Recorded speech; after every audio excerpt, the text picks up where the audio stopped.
Hi everybody, welcome to Sophquest Synergy. We are back on the air. I say we because I still think of this channel as the channel that my sister and I began 4 years ago. Life happened. I have lupus, life happened, and boy oh boy, for the last 4 years I've just had to do some serious deep diving, mind, body, spirit healing and taking really good care of myself. So in my absence, I hope that all of you have been well on your journey, and today I wanted to do something really fun to kind of come back to the channel, start her up again, say Sophquest back on the air, and I thought I'd start with a video response, a VR, to the fabulous, wonderful Kelly Bear that I enjoy watching. I've been watching all of the tarot tubers all along these 4 years, and of course I've been working with my tarot reading, studying, and working professionally doing readings for people as well as myself. So I certainly have a bit of a collection, not that many, approximately 25 decks. But what I have realized in trying to discern what are the 5 decks I can't live without. That's the title of this VR response to Kelly Bear. 5 tarot decks I can't live without. Now of course we can officially live without them, but who wants to? Art, 78 pieces of artwork set in a brilliant system. Psychological archetypes on their hero's journey through life. It is such an incredible tool for self-healing, self-analysis, and empowerment. And there are many things in the tarot system that are just so wonderfully woven into understanding more about ourselves. Astrological influences, sacred geometry, the tree of life. These are all things that I've studied for so many years now, that coming to this point in my life, to using tarot in my daily life, it's been a culmination, a love affair with learning all along. I study philosophy, quantum physics. I absolutely love literature, poetry. I am crazy about art. And the tarot has all of this in it, in the system of the tarot, all of it. So these are 5 decks I can't live without. Now, in searching and looking through my decks and trying to figure out which 5, which is so hard to do, everyone says that, I know, but it's true.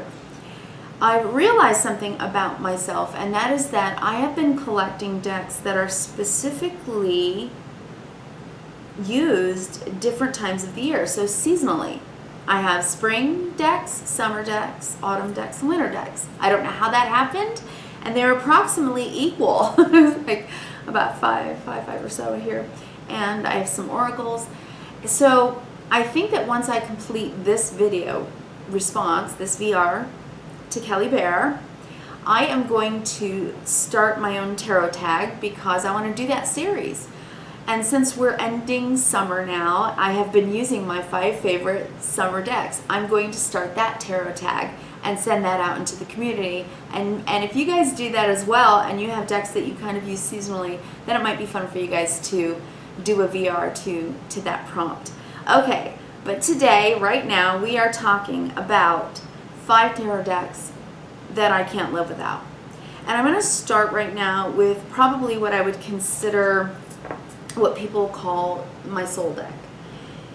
As soon as I first opened this box, it is the Fountain Tarot. I love the box, by the way. I love the flip box. It's magnetic. It opens up. It is beautiful. Has a little booklet that is fantastic as well.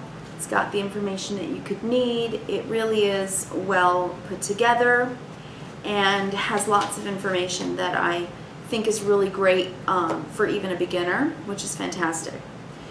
But as soon as I opened this deck, I saw what appeals to my double Gemini Virgo self. I am Gemini Sun, Gemini Rising, Virgo Moon. Mercury, Mercury, Mercury, all air. intellectual, right? I'm a thinker and a speaker and someone who is about communication, about learning, about sharing information and ideas. And this deck feels like that to me. It feels airy and conceptual. So it just appealed to me that way. And every single card has something in it that draws me in. And yet it isn't so definitive that I can't see it in a different way each time I do a spread. I love this Wheel of Fortune card because this is like an armillary. I have one over there. The movement of the planets, the movement of the solar system that we live in, that it affects us all. And that when we go through these giant planetary movements, you know, we feel that. It feels like a life lesson moment. So it's very much in alignment that way to me when I look at the cards. And that's how I process that. Look at that 10 of Cups. Leaning on each other, having climbed and reached a pinnacle together of love. It's beautiful. These are the backs. Mosaic, which I also love. And every card just has something special that speaks to me. Queen of Swords, which I would consider my card. And that multifaceted gemstone that's surrounding her, reflecting, refracting, right, constantly. It's really good depiction. So there's so much in this deck that I absolutely adore. The Three of Swords, the deep, dark waters, the hard part of love, the unconditional part of love when it's hard and heartbreaking and difficult, right? So each of these cards is really meaningful, and but the Three of Cups, toasting life together, right? I will probably do a walkthrough of my decks at some point and do walkthroughs of each of them because they all mean something so different to me. And, you know, like, here's the Star card, right? And then you pull the Star card from 10 different decks. You have 10 different ways of looking at it. And that's what I love so much about art. It is so subjective. And as a reader, you really do go with your intuition and you trust that whatever message is coming through is the message that your client needs to hear. And, I mean, I pray over those cards. I pray that, you know, that my client is protected and that I'm protected from anything that's dark or unloving. I pray for the highest possible good. Jesus is my spirit guide, but I am not a religious. I'm not person. I'm not that kind of Christian. I'm very inclusive. This channel is inclusive. Welcome to all, no matter what religion, race, creed, color, sexuality, whatever, whoever you are, welcome. I am about inclusiveness, equality for all. And this is a soul deck for me. It just is. Every single card, look at the tapestry, the tapestry she's woven, this Empress. Each card is so beautiful. And I know a lot of people love this deck, and I certainly understand why. But I have to mention that is a deck I cannot live without. I would not want to, because each one of these depictions, each one of these paintings, look at this Two of Cups. You remember when you first fell in love and you couldn't stop looking into each other's eyes and talking to each other for hours? And you feel like that. You feel like you're encircled in a bubble, right? So I just love these depictions, and I love this deck so much. I really do. Oh, look at that Death card, right? From dark to light, the transition, the veil. So good. The Eight of Pentacles, building, putting it together, your puzzle, the puzzle of you. Who are you? Who do you want to be? Are you out of the box? I love it. There's so much I could say about this deck. So that is definitely one of my soul decks. Now, another deck that I absolutely cannot live without, this is much more, that is a very Rider-Waite-Smith based deck. This is more of a Thoth-based deck, so there's a lot of astrological symbols in the deck. There's a lot of sacred geometry, arcane symbology, esoterica, those kinds of things. This is called Tarot of the Spirit. Tarot of the Spirit comes with one of the best books by Pamela Eakins, PH.D. I gotta show you the cards. Okay, how do I talk about this? There is so much to study and learn about the tarot. But more importantly, what you end up learning after studying, if you're beginning, what you end up learning is that you can trust your sixth sense. It's your God-given right to have your sixth sense awakened. We all have a part of our brain called the pineal gland, and the pineal gland it's like this crystalline, tiny little crystal that's sort of floating in this liquid. It's brilliant. And when I think about how information comes into us that way, I mean, we all have those moments in life, whether you consider yourself intuitive or not, whether you consider yourself psychic or that you've ever had any kind of sixth sense experience, you certainly do have a pineal gland, and you certainly do have moments where you have a feeling about something, and you trust your gut, right? When you're reading cards as a reader, you have that moment with each of these decks. You do. And each card has its own way of opening that part of your mind and allowing the tether between your heart and your mind and your soul to align. And amazing things happen. Amazing messages come in. I love this deck. I absolutely love, all right, I can't talk today. I absolutely love the sacred geometry that's depicted in this deck. There's the Tree of Life right there. This is the tarot spread that I practice and use in my readings, which, by the way, I will begin again in October. So you'll get your, all of the astrological signs, you will each get your readings, your Sophquest, which does include astrology for the month, for the season, and certainly tarot. So this is the spread that I use, and it's ancient. It's so ancient. I don't even know how to talk about it. I will talk about it when I'll do a video just on the Tree of Life at some point in the future. But it's so beautiful. It really is. And there's so much in this deck that using it is almost like being in an altered state. It draws me in so much. The artwork truly does speak to me. Look at that Death card. It's a process, life, death, rebirth, right? Generations, moments, held in time, held in space, held in the Akashic records of all time and space, right? The history of history. There's so much in this deck. And it's beautiful, it's colorful. Some are, have pictures of people on them. Some are just geometric shapes. It's somewhat pippish in that way.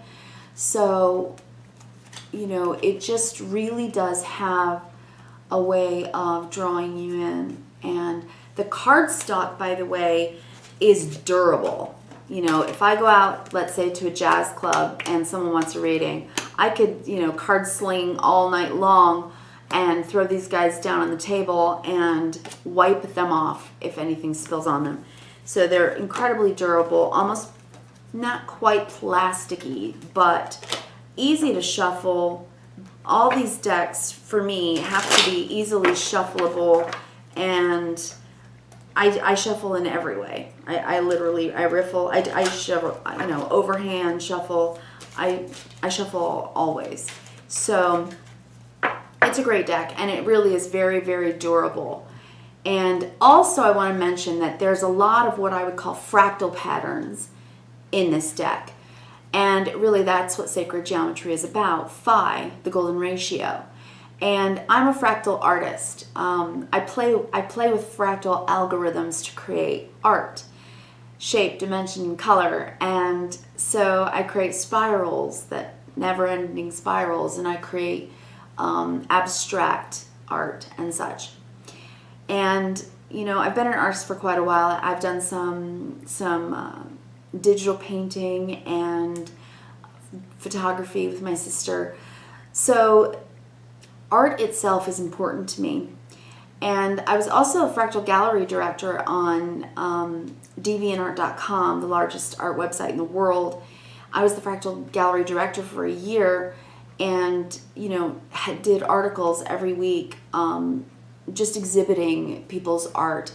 And every day we had daily devs, the daily deviations, which was basically like the top 25 pieces of art to be exhibited for the day. And there are millions of artists on the website. So looking at art, discerning what I'm looking at and being able to describe it and talk about it is something I've been doing for years. So tarot is a natural fit for me, and I see fractals in these cards. I just do. And I read fractals. It speaks to my brain. That's all I know how to say. I'm showing you the same cards, but it speaks to my brain. And so I love this deck. It's one I don't want to live without. Love it. Love it. Okay, and the book. Dear Lord, this book. This book is a gem. It's a gem. And if you get the deck, I hope that you will get the book. I think it's important. It's a really great book done by a PhD that has just gone into so many detailed things that I think that you would really get a lot of meat and potatoes out of it. So my third deck, I cannot live without. Like everyone says, the cardstock is much to be desired. However, the cards themselves, the artwork itself is so wonderfully brilliant. And the book, Willow, Arlenea, and Jasmin, Cori, The Tarot of Transformation, done by psychologists, based on, yes, the archetypes in the tarot. But it's also about alchemizing what is negative in your life and turning it through a kind of spiritual alchemy into something good. So instead of being angry or miserable or downtrodden and then allowing that to put you in a bad mood or get you depressed or anything that might happen when you're feeling those negative emotions, you can transmute them into something positive by being productive, by doing something creative. And this deck is really about that. It's about the transformational process, psychologically, that we go through when we're trying to live with positivity. Okay? I'm not talking about Pollyanna, I'm talking about positivity. Because what you believe, you achieve. So if you're not telling yourself good things, if you're not thinking good thoughts, speaking good words, then you're not going to see much good in the world. So this deck for me was such a healing deck. And I know other people have said that. And I would say that it's a journey. This deck is a journey. And it helps you to go inward. The artwork is so stunning. It's so beautiful. And you will see what you need to see in it. And by the way, as I do my monthly readings for all of you on YouTube, if you see a deck that really does appeal to you and you want that particular deck for a reading, then you can certainly request it. That's fine. This is the Tarot of Transformation. These are the backs, purple backs. I don't know if I showed you the backs of Tarot of the Spirit. Those are the backs, Tarot of the Spirit. So the Tarot of Transformation, one of the things that I really love about this deck are the titles. For instance, the Hierophant is called Spiritual Leaders. Hierophant is sort of an archaic word now, right? But spiritual leaders, we all have spiritual leaders, and it could be anyone, couldn't it? Absolutely anyone. But also taking the Hierophant off the pedestal. In other words, accessible spiritual advice. Accessible, right? Even Jesus taught that, right? You don't need a lot of intercession, right? Anybody in between you and God. You can just talk to God, right? And so this deck is that in practice. This deck is like that. It's like saying a prayer. Whether you want to call it God, universe, source, light, goodness, love, however you see the unknown, however you see energy, however it is that you've come to the understanding that there's something greater than you and that you are part of it, that we are all part of some type of collective consciousness. Carl Jung spoke about that, and I study Jungian psychology, so you know, this deck is about that. It's kind of like the study of how we perceive the world. And the reason I got the deck, there's one card in the deck, let me look for it. Specifically, it was the Ten of Swords. I am a double Gemini, right? So my suit would be the Sword suit. And I think that most decks do disservice to the suit of the Swords. Swords are about thinking. And a lot of people just see the swords in the tarot deck as painful, right? But no, we think all day long. Everyone thinks all day long, every day. So you go through your process of thinking, and that's how I see the suit of swords. From ace to 10, it is the process of how you're thinking on something, what you are coming to a decision about. So the Ten of Swords is a culmination. It doesn't always mean that it's negative, right? And I love this deck for that reason. I love that card in this deck. I know it is called Leaving the Story. Let me see if I can find it while I'm on camera. The Ten of Swords in this deck is called Leaving the Story. And when I saw it, I just knew that this deck had something to teach me.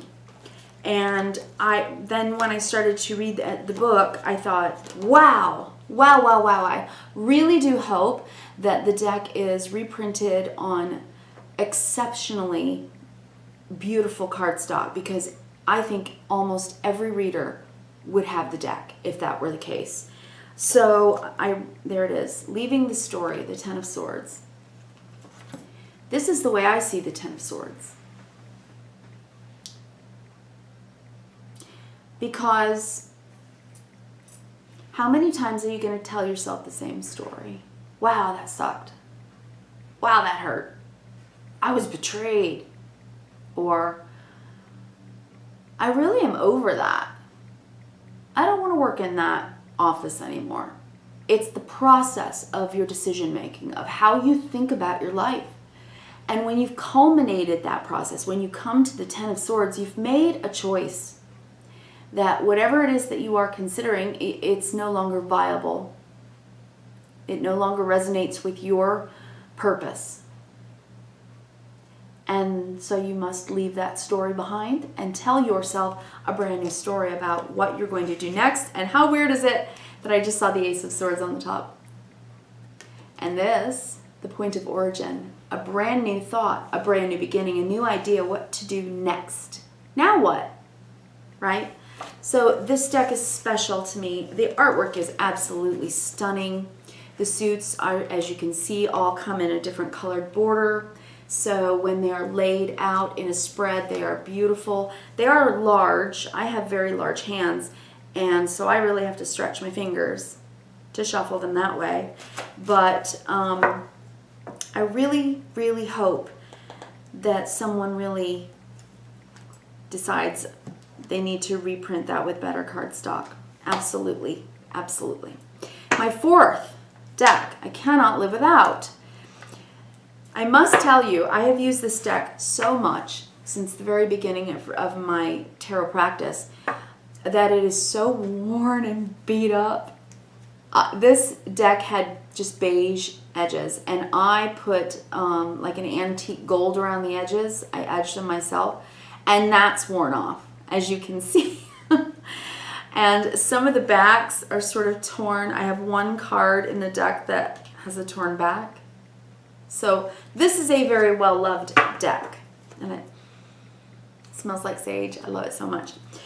This is the Llewellyn Tarot, also a phenomenal book. This is Anna Marie Ferguson. This is based on Welsh mythology, and my grandmother, my paternal grandmother, who's no longer with us, was Irish, and she told me as a little tiny tot, a year, 2 years old, all these stories of Celtic legends and myths, the fairies and, you know, the Fae world and all of it. And I absolutely sat completely entranced by her storytelling. And that's what this book is like. Each card has its own story, and it's lovely. It's beautifully done. The book itself is beautiful. The way that it's put together, the way that it's printed, you see each of the cards, there's a story. So books matter to me. I am a bibliophile. I adore them. I love, love, love books. I can't stop reading ever.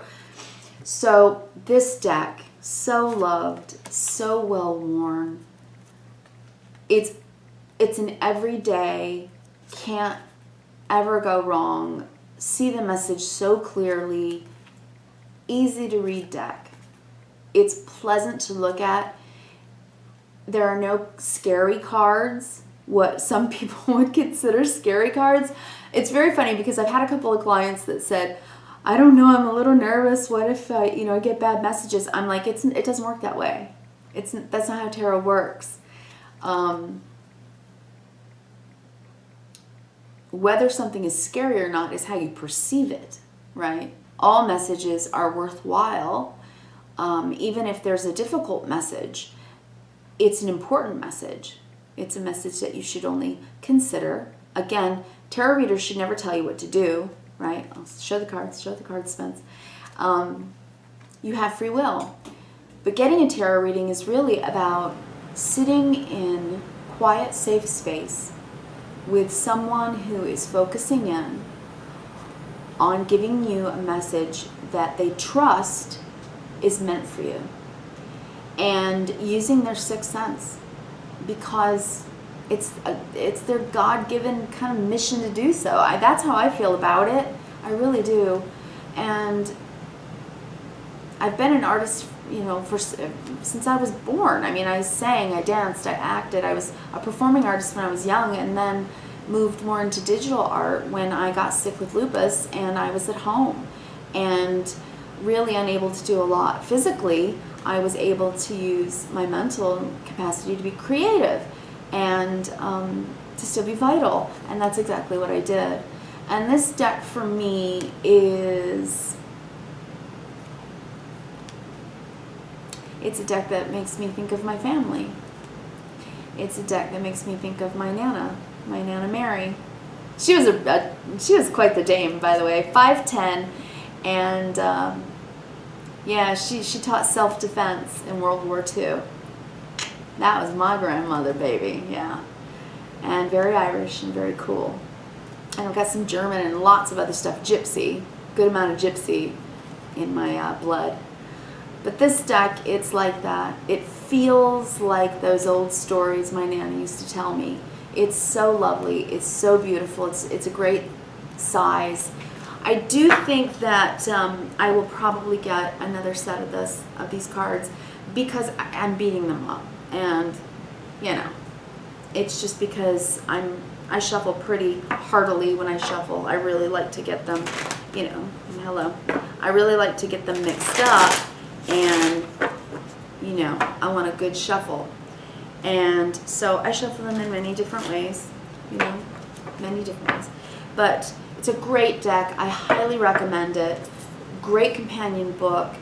I really hope that you will also get the companion book, which does come with it, the set, if you get it. Llewellyn.com. It's still available. Okay. Now, this, my newest, has very quickly become an absolute must-have. Can't live without deck. It is the Lily White Tarot by Celia Melesville from France. And, I have to say, she's lovely, first of all. And it just comes with a little fold out. A little fold out. That's it. Majors and minors. But there is a book available, which I'm going to be getting the book. I did not in that moment when I got the deck, because I don't think I looked closely enough at it. I just sorted the deck. I'm going to go back and get the book. It is not that expensive. This deck was a little bit pricier. It's probably my most expensive deck. It was, I don't know, probably $75 or $80 for my birthday, and I'm very pleased to have it. It is the Lily White Tarot. These are the backs, and these are the incredibly beautiful cards. This deck laid out in any spread is the most gorgeous, beautiful deck to look at. The cardstock is like butter. I love the watercolors. I love the splashes. I love the concepts behind many of the cards. They really help me see the cards in a totally different way. And I dive in really deep with these cards. So I highly, oh my gosh, Hierophant, Bibliophile, right? So I so very much love and adore this artwork. I think it's just stunningly beautiful. And the faces are, you know, just endearing. It's an endearing deck, Empress. And Temperance. Oh, I just absolutely love looking at them. You know, it's funny, but once you've put all the art up on your walls that you have space for, you start to collect tarot. I have so many galleries of art collections on DeviantArt.com, on Pinterest, on Sophquest.com, just collections of artwork. I mean, from photography, oil paintings, you know, to just abstracts. I am an art lover, and I certainly cannot afford to buy art, but I get 78 beautiful pieces of art in every single tarot deck. So, oh yeah, you got that right. So yes, I do collect. I don't go crazy. I'm particular. Look at that. I believe that's the 10, right? Is that the 10? I'm getting new glasses very soon. 10 of Pentacles. Look at that. That ace, that seed that needed to be planted and waited for, right? With the Pentacles, we wait with Pentacles. It's slow moving. It takes months, sometimes years, to grow. I just love it. I really do. There's a lot of conceptual ideas in this deck that I think are just brilliant. I think the Six of Cups is one of my favorite. It's cups within cups within cups within cups. Isn't that what our life is like? The Six of Cups is about remembrance and reverence for the past, for happy childhood memories, or, you know, childhood sweetheart, or whatever. And it shows that cup within a cup within a cup. They all stay with you, right? It all stays with you. It's the only thing that lasts on this earth, love. Yeah. The only constant is change, right? I just love a lot of the look at that beautiful, beautiful Hermit card. Do you see what I mean? The conceptual ideas are so good. Sitting within her own tree, the trunk of the tree, sitting within it, going back to basics, going back to herself, going back to her foundational understanding of life. Hermit, thinking. I love it so much. Naked, vulnerable, herself. So good. So these are my 5 favorite, or I should say the 5 decks that I can't live without. The Lily White Tarot by Celia Melesville. The Llewellyn Tarot by, is it Maria or Maria? I always have to look. Or, excuse me, Anna Maria Ferguson. Forgive me. I have 25, you know, a bunch now, so it's hard to remember all the names. The Llewellyn Tarot. Not crazy about the backs, but I love this deck, obviously. That's the Llewellyn. The Tarot of Transformation, because it is such a teaching tool, and I highly recommend it for self-work. If you're trying to reframe things for yourself, for just some psychological healing work. Brilliant. So good. So good. Then I also have to say, again, this book I will read and study from for the rest of my life. Tarot of the Spirit. Tarot of the Spirit by Pamela Eakins. I can't live without that. And then my soul deck, man, it's just, yeah, this always brings me right to me. The Fountain Tarot.